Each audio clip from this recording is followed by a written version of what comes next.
Hello, everybody, and welcome to Narrative.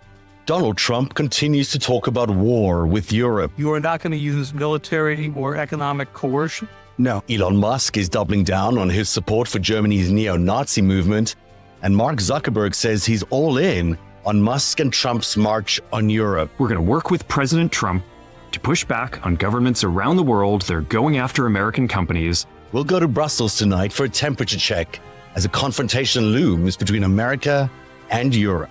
That's tonight on Narrative.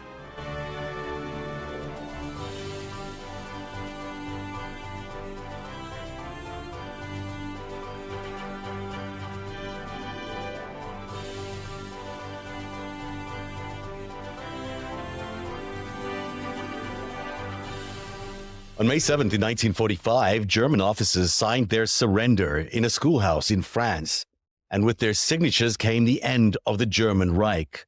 4 months later, on the deck of the USS Missouri, Japan's empire formally ceased to exist. The death toll from World War II was staggering. 70 million lives were lost, cities reduced to ash, and a world was transformed by unprecedented devastation.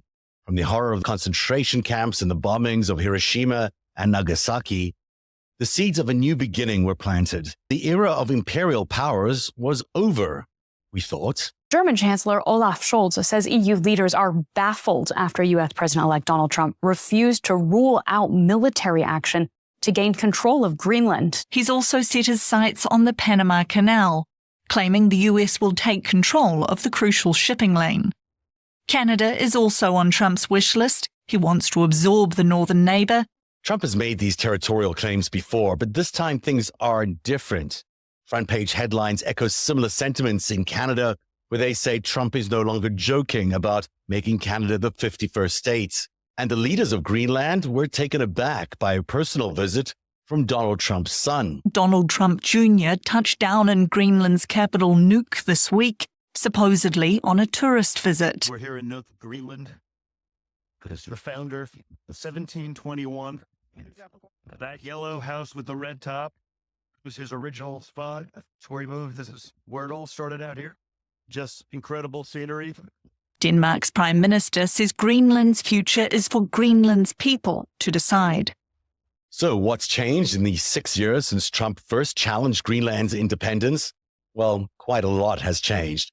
The world has really shifted on its political axis. Firstly, there's the Arctic. There is now no doubt that climate change is here and that it will radically transform the world's trade routes.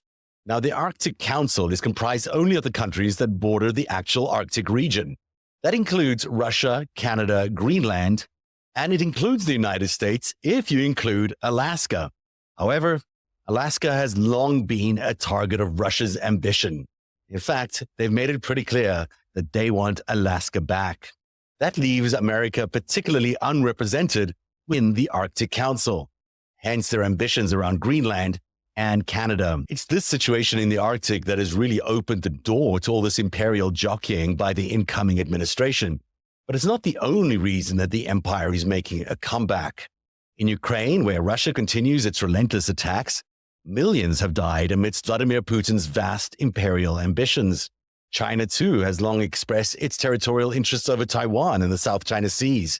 In the Middle East, a resurgent Turkey appears to be retracing its Ottoman roots, seeking to regain control over Syria and Libya. In Israel, too, we've witnessed regional expansionism into Gaza and southern Syria. And if recent reports are true, the West Bank may soon be completely annexed by Israel, which brings us to the next reason why the empire is making a comeback. I call it digital dominion, and there's no better example of that than Elon Musk's weaponization of Twitter, transforming it into a political weapon aimed at some of the world's most dedicated public servants. After taking part in the unceremonious ousting of Justin Trudeau, Musk has now turned his attention to Keir Starmer's government in the UK. And just this evening, Musk again doubled down on his support for Germany's AFP. So why are Musk and Trump going after all of America's allies in such an aggressive way? Well, there really is only one answer. All these moves only serve one nation's interests, Russia. And Europe is beginning to take notice. And not just Elon Musk. His new ally in the war against Europe is none other than Meta's Mark Zuckerberg. Finally, we're going to work with President Trump to push back on governments around the world that are going after American companies and pushing to censor more. The US has the strongest constitutional protections for free expression in the world. Europe has an ever-increasing number of laws institutionalizing censorship and making it difficult to build anything innovative there. And just like that, America and Europe seem destined for a clash over social media moderation. And it's a confrontation that could rip NATO apart. We'll go to Brussels next for a check-in on how Europe is handling all the joined from Belgium today by Bill Etchikson, who is a senior fellow at the Center for European Policy Analysis, who's been at the front lines of regulating social media for a very long time, including at Google in the past. What's being done on the front lines to try and tame Musk and company? Well, Europe has a new law called the Digital Services Act, which is supposed to define and increase the responsibility of platforms like X, Meta, Facebook, Instagram, TikTok for the content they host. And Musk is being investigated for breaking that law. And I think it's going to become very politically sensitive to Europe, whether they would like to crack down on Donald Trump's new best friend just before Trump takes office. So I think we're heading towards a transatlantic clash on content moderation. Absolutely, because of course, Elon Musk is, as you say, a very good friend of Donald Trump, if not his number one benefactor, who's also potentially working for this new incoming government, the Department of Government Efficiency. It could become very serious conflict in terms of military and other escalation. This is not one of those things that you can guarantee going to stay only on the digital side. No, you're exactly right. I think there's an increasing concern in Europe about Starlink, Musk's company that provides satellite communication. Musk's plans to interview far-right leaders in Germany are raising a lot of concern in Europe. The European Commission is definitely going to watch what happens in the interview and whether it does promote what they would consider illegal speech. The larger story here is that the U.S. has the First Amendment. Europe doesn't and believes that certain types of speech, such as Holocaust denial, are illegal. And people go to jail for promoting or for saying these illegal things. The U.S. is moving in the opposite direction, and I expect increasing tension between the two sides of the Atlantic over what's acceptable speech.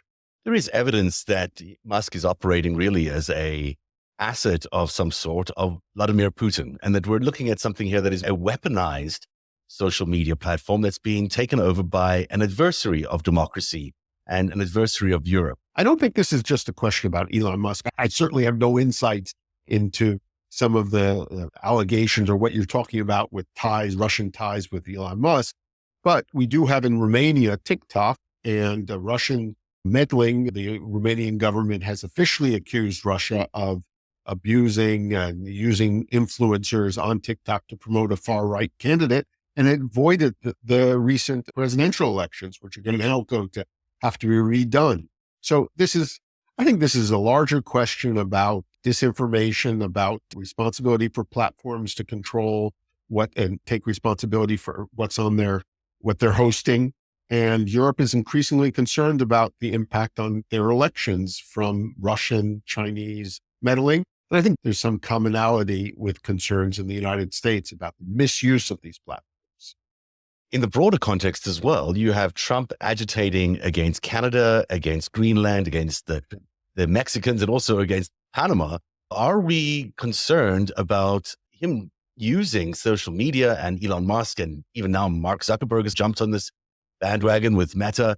These social media platforms are becoming digital weapons in terms of their dominion. They are operating as soft forms of influence that have really impacted how governments are elected. Yes, I think there's increasing concern in Europe, overall increasing concern. We're 2 weeks or a few weeks before the inauguration. Europe seems a little bit paralyzed, reacting to every statement that Donald Trump makes and Elon Musk makes. So I do think there's a lot of concern about, be it the Greenland purchase or forced Greenland purchase, to the impact of deciding that it isn't going to have fact checkers any longer. I think there's a lot of fear, bluntly spoken, in Europe about the next administration. And Europe doesn't seem to have a plan. It seems to be reacting. Which leads you to the question of, what if this isn't enough? Say the regulators fine Meta, and they can fine Musk as a 6% penalty, but nothing really happens in terms of the control over what they put out. No, you're exactly right. I don't think that the tech companies ever have been scared about the large fines they're forced to pay. That's just the price of doing business. What they get scared about is being forced to change their business model. And Europe is a big market for them, so they're hesitant to pull out. At the same time, they can drag it out through the courts and so forth. And so far, no regulator has imposed type of conditions that have really diminished the market share of either Facebook, Google, or Microsoft or Amazon. What has happened is Elon Musk destroyed his own market share. And I think to a certain extent, X is a shadow of what it used to be, but that's a separate story. Self-inflicted change comes in the marketplace, not because regulators decree it. But let's say that there is no reaction. What happens next? Elon Musk's intervention in the Canadian elections clearly had something to do with Justin Trudeau's recent resignation. Certainly his reaction to Justin Trudeau's resignation was quite rude and inappropriate in any context. Yet Elon Musk doesn't seem to care. He seems to be enjoying collecting these Democratic leaders as trophies. The Justin Trudeau departure was long in coming and was related to a lot of deep-seated challenges, many by Donald Trump with tariffs and deteriorating economic performance in Canada. The fact that he'd been in power 10 years